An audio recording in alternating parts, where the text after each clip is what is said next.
Welcome to the unforgiving heart of the Amazon rainforest, where danger lurks behind every tree and survival is the only option. This is Green Hell, a place where nature is as beautiful as it is deadly. Over the next 100 days, I'll face the relentless challenges of this harsh environment. From venomous creatures to treacherous terrain, every decision I make could be the difference between life and death. There are no second chances in this game mode. We will be playing through survival mode with the hardest difficulty, Green Hell, and to test my decision making and skills, because once you die in this game mode, everything that we have grinded for will be lost. The only thing to do is to survive through this Green Hell. Join me as I navigate through the dense jungle battling hunger, thirst, these weird looking humanoid creatures with big Banana! and scent. I haven't lost my mind yet. Can I conquer the wild and make it to day 100? Stick to the video to find out. This is not Unreal and this is my journey to Green Hell. I spawned somewhere near the jungle and started to explore to gather the materials that I needed for survival. As I explored, I discovered a place where there's a bamboo smoker, a campfire, and some spoiled fruits and coconut. Somebody must have lived here. And there were long bamboo sticks as well. I used them to create 2 bamboo spears to protect myself from danger and to hunt animals for food and armor. Next thing, I discovered a river shack, which I found some food and items that can be very useful for my base of operations. And grabbed some bananas along the way as I continue my exploration to find the perfect spot for my base. After that, I made some arrows and a longbow to hunt from a long range.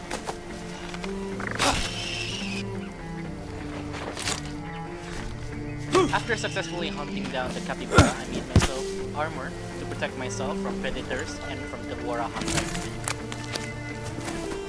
As my exploration continues, I was ambushed by a jaguar and I panicked.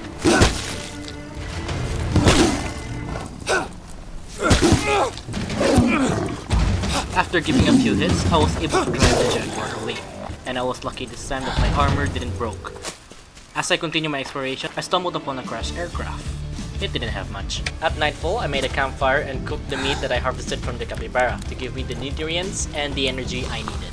As I continued to explore, I finally found the place where I want to build my base. I started to chop some trees to start my base of operations. I made a mud mixer to make a mud side firewall where I can put my campfire. I continued to gather more resources I needed for the base. After mixing the mud, I prioritized building the mud side firewall. As I was getting some lianas, my clumsiness resulted in being poisoned by a rattlesnake. I freaked out because of how fast the poison took damage to my health. I rushed back to my base to get some sleep, and I really thought it was my last day, but luckily I survived to live another day. I hunted some fish and started to make a parrot nest for eggs and feathers. As I explored at night, I heard the growling noises of a puma. I crouched and moved back slowly. I tried to spot on where the puma was at. After I locked on target, I started firing at the puma and got a clear shot for a headshot. I harvested the meat, washed myself, and continued my hunting operations, hunting any animal that I could spot for more meat and more bones. Next, I continued to work on my base of operations. I made a mud charcoal furnace to produce charcoal and ashes. As I was working on my base of operations, I heard footsteps and I had uninvited guests from the Waraha in my base, where there were 2 Waraha tribesmen commenced an assault on my base. I started to open fire as I saw the first Waraha, and opened fire again as I saw the second Waraha. Looks like they are aware of my presence and I should prepare for more attacks. After that, I finished building a comfy log bed, then harvested the Waraha tribesmen and discharging the meat from them because you don't want to know how it tastes. After working hard, I had to sleep and call it a day. After I slept, I continued my hunting operations and base of operations, gathering resources such as sticks, ropes, and wood. After that, I wanted to explore the other side of the cave. I took down scorpions to make sure I don't get killed. As I got to the other side of the cave, a shot appeared, but I missed the headshot, and got me no choice but to run after them. As approaching the dead bodies, I heard the growling sounds of a puma or a jaguar. I quickly harvested the tapir and head my way back before he gets me. I went to sleep and called it a day. The next day, I continued to upgrade my base and gathered more resources along the way. While I was exploring, I found a drug factory where there are a lot of useful resources. As I was hunting for that armadillo, I stepped on a rattlesnake and got poisoned and sick. It is a good thing that I have enough health and the poison was not that bad, but one wrong move can really end my life. I went back to base and started building a mud furnace to melt the cans for melted iron, and went to sleep and call it a day. The next day I continued to build the second mud furnace and finally lit them up to smelt the cans and went out to explore. And I stumbled upon a crashed jeep with a water container and some snacks. As I continued to explore, my clumsiness resulted again to hurt myself from falling, and patch it up with a bandage. Then, I spotted an armadillo. I started to hunt it down for its shell, and I was about to return to my base. I found a base of the Warhound tribesmen. It was time to give them the elements of surprise as I started to shoot them down one by one. I ran out of arrows, so the logical thing I needed to do was to throw my spear, but then I missed. I had a hand-to-hand combat with this one tribesman.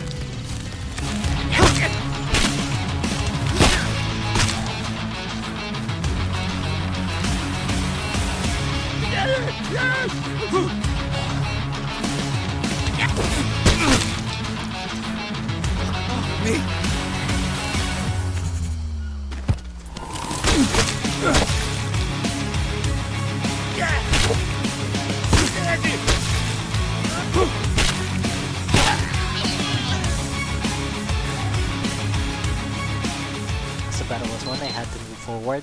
It took a lot of damage to me, so I bandaged the wood part, washed myself, and head back to the fishing deck to get some rest. As I woke up, I continued to go back to my base, but unfortunately a jaguar just spotted me and ran towards me. I started to open fire, but the jaguar was too quick and I had to defend myself. Without the armor, I was too vulnerable to get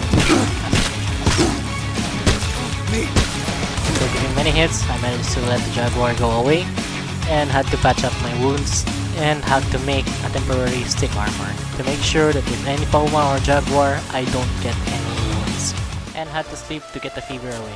As I continued to go home, step on a rattlesnake. It's a good thing I have a tobacco to patch myself up, and had to rest for a little while. I woke up, I continued to go back to my base, then I suddenly found a cave where I found some iron and found some spiders and scorpions. Then after, I found another Waraha base and I needed to take them out of their misery, shooting down one by one. It was a successful stealth operation as I managed to take them all out. As I was trying to get my arrows, there were two tribesmen who were approaching from my north, so I get back and made myself some weak spears to throw at them.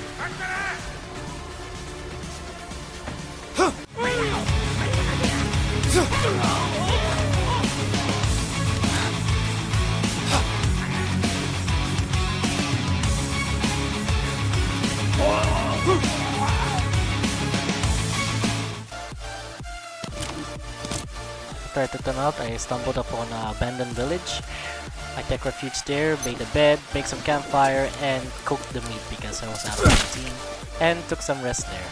After I took the rest that I needed, I continued to head back to my base. And finally, home sweetie home. I made a fire to cook some of the meat, and I lit up the furnace for more melted iron. Then I continued my base of operations and chopped some wood at night.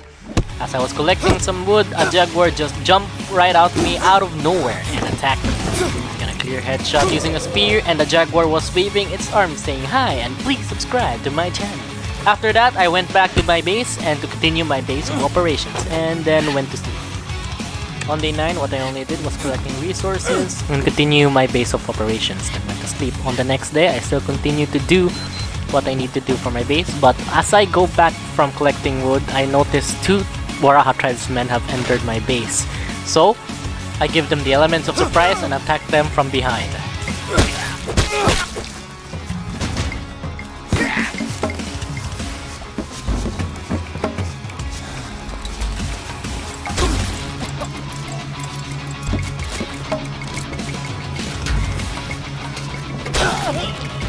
After taking them out, I built a weapon rack, and since there was a new update, I wanted to build the workbench and to see what the workbench can do. So as I finished building the workbench, it was used to make decorations and furnitures. If you reached this far of the video, thank you so much for watching. I really appreciate your time. It really means a lot to me. I'll see you guys in the next video in part 2, which we will be surviving day 11 to day 20. Thank you so much for watching, and I'll see you in the next video. Peace out.